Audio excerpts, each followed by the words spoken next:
Hey, what's up guys? Welcome back. Hope you've been doing good. About 2 months ago, pulled this behemoth out of my GS300 along with the automatic transmission. I'm still trying to figure out a manual swap stuff that just costs money that I don't have. But in the meantime, I would like to just start getting this pulled apart and then put back together, because that way this will just all be complete. Now, one of the main reasons we did pull the drivetrain out was, one, the automatic transmission is bad, so that is just out of the picture. As far as the engine goes, the cylinder head started making a tapping sound, like coming from the intake side. I think it's a valve lash thing, because I'll be real, whenever I just when I put it together, I just numbered all of the buckets and I just kind of put it back together. I really didn't check clearances. Was kind of strapped for time, so I was just trying to get it more running and kind of back on the road. But as you can see, kind of shooting myself in the foot. But it's okay, because there's other things that I need to do. I need to seal some things that I kind of messed up on. I need to get like a new radiator hose, because this is like off of like a neon or something, and this thing sucks. This hose is garbage. Harness needs some attention, and it's just gonna be a whole lot of like tying up loose ends. So I'm overall happy that I'm doing this, because that just means I'll have a better running car at the end of all of this, and hopefully something I won't have to go back in on. Hopefully. And now I even have AC in the garage, so this is gonna make this a lot more enjoyable. I won't just be dying of heat exhaustion over here. But before we get too stuck on this guy, I'm gonna throw in some footage of the homie Pi with his black C6 Corvette and the homie Brandon with his blue S3 doing some drag racing. So hope you guys enjoy that, and then we'll be back for this. Want to hear the Cybertruck launch? Yeah.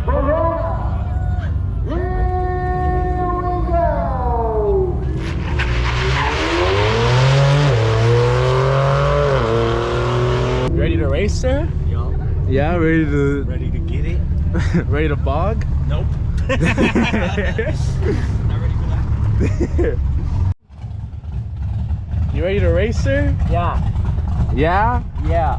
First time since going to stage 2? Yes, sir. Dude, very hype. You got through tech very easily? Huh? Did you get through tech easily? He didn't even check anything. He just gave me go ahead. I told you it was lax, dude. Yeah. Alright, Pi's first drag race. Let's see how this goes. I'm so excited.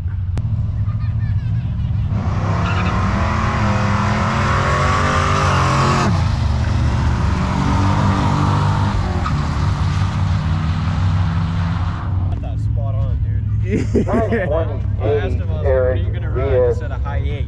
Damn, he said a high 8. Next pairing. 890. Yeah, 891. 2019. First 8 mile pass. Yeah, that's hype. But Brandon's turn. Gunner's guess is 836. Mine's 857.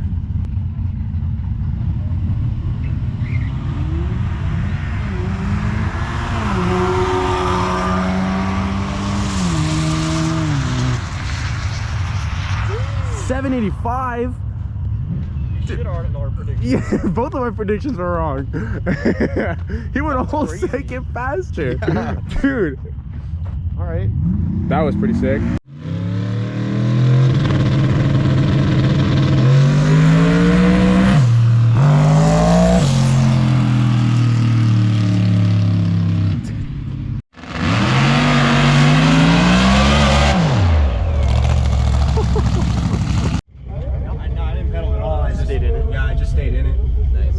Like it was that out of control. It was chirping and I was like, I'm just gonna stay in it. Yeah, just pin it. Yeah, I was like, fuck it.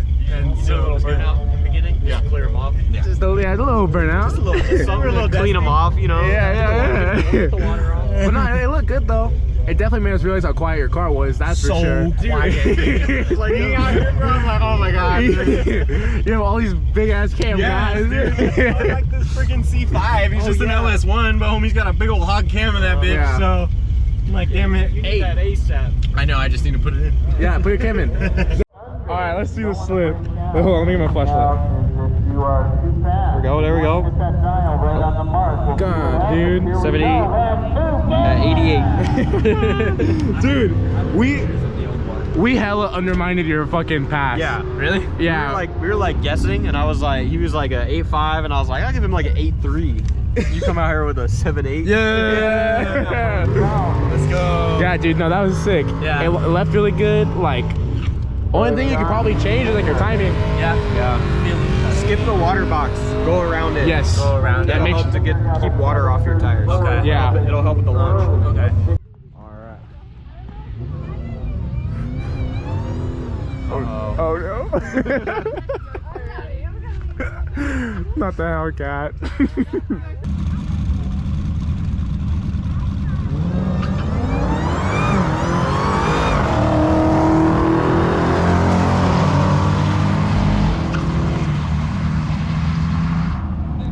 $8.9, $8.93. He almost got the Hellcat. Yeah, Brandon. Easy dub. Yeah, race number 2. Oh, it's dub. white beamer. Yeah. Is that 328 or 330? Watch this one be a 440.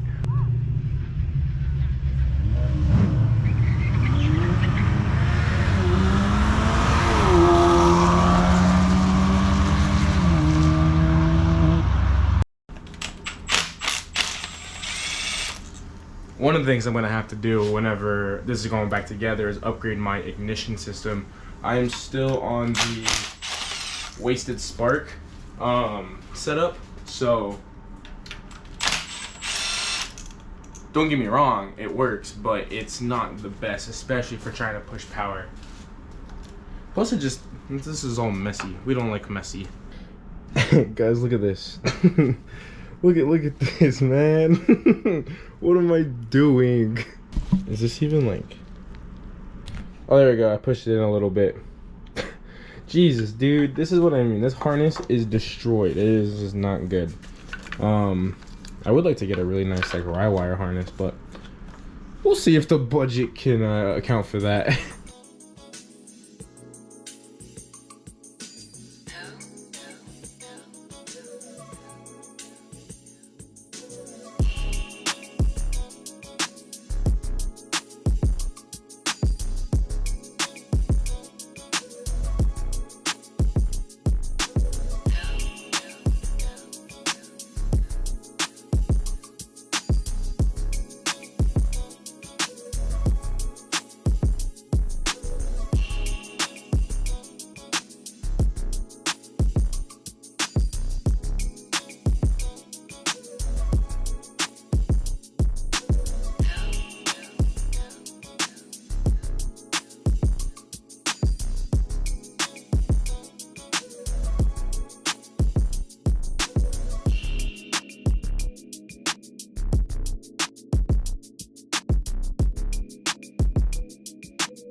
Alright, so we got the intake manifold and the harness off, injectors, as you guys saw, and valve covers. Just kind of demasking the engine.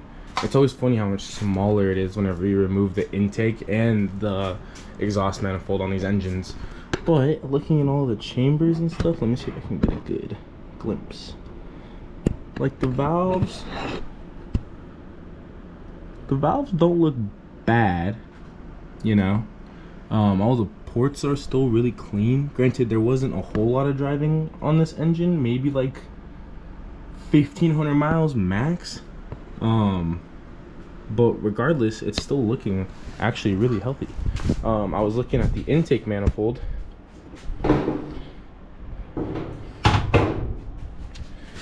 And like even in here, it is still fairly clean, which is really good, because I was kind of concerned about like blow by and things of that nature. But all of the ports are looking really good. And if you're new here, I did build this engine, so it's more of just like a hooray, you know, and also just to see like what I might have, you know, messed up or forgotten or looked past. I definitely will say I have a lot more experience now than I definitely did when I put this together, but it's still nice to know. It's still comforting. I'm glad that all of these looked good. So I really wonder what that tapping is then. I don't know. We'll figure it out as time goes on. Like I said, it sounded like it was coming from like up here. We did this really jank solution to get it running. I don't even know where this hose goes down to. There it is. So yeah, this is because I forgot to plug up that whenever we were filling it to get it started. So put this line on and then put this clamp on it, but the clamp kept digging into the hose. Because there's a bolt right here as well. So then taped around it, put the clamp on with JB Weld. More uncertain, it was still leaking a little bit, but you know, it held up for the most part. It handled 11 pounds of boost, so can't hate it for that. Alrighty, now it's time to get this guy off. Hopefully it won't be too bad, but it's a nice big piece, and then we can just kind of further look into the health of this engine. So let's get to it.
All right, got everything disconnected. So now, just like that. Now it's a NA2JZ. Oh, this is heavy. Oop. What's crazy is with this guy and my whole aftermarket exhaust, I'm positive this still weighs 20-30 pounds less. I still have my stock exhaust, so I'm gonna probably wait. Same with like I have the stock header too, so we can just get it all pound for pound and see how much I'll lose, because I know I lost a lot of weight with this aftermarket exhaust and the turbo kit. But let's take a gander on the valves on this side. Now whenever we first did get this running, learning how to tune on the Haltech, so I could see things being a little more quote-unquote sooty, you know what I mean? But it does not look bad whatsoever. Heck yeah, cool. It's gotta be that I just didn't shim it right. It's honestly the only thing I can think of that's giving me that tapping noise, is I just did not shim this properly, and so we're just getting a bunch of noise in the head, because everything so far has been looking really good, like mechanically wise. Wiring harness wise and and leaks wise, not the best, but mechanically it's looking really good. So very happy on that. All right, so did a little bit more of a deep dive on it just to kind of check up on things. Pull the plug. Cylinder 6 it's got a little bit more oil than you would like to see, but the reason for that is my valve seals. So since I put this engine together, I forgot I didn't do the valve seals. They're still on the old valve seals, so whenever you would rev it or anything of the sorts, it would just kind of burn oil. It would kind of smoke out the back, and you could tell. So one of the things that we found, and I hope I can show you guys, so that valve back there, how it's wet, so that is leaking oil from that valve seal. A couple of these cylinders, mainly on the exhaust side, sorry, not cylinders, valves, on the exhaust side are leaking like that, and I think only on the back, on the intake side, it is like that. But now I know that is something I do have to do. I have to replace, which I am totally fine with.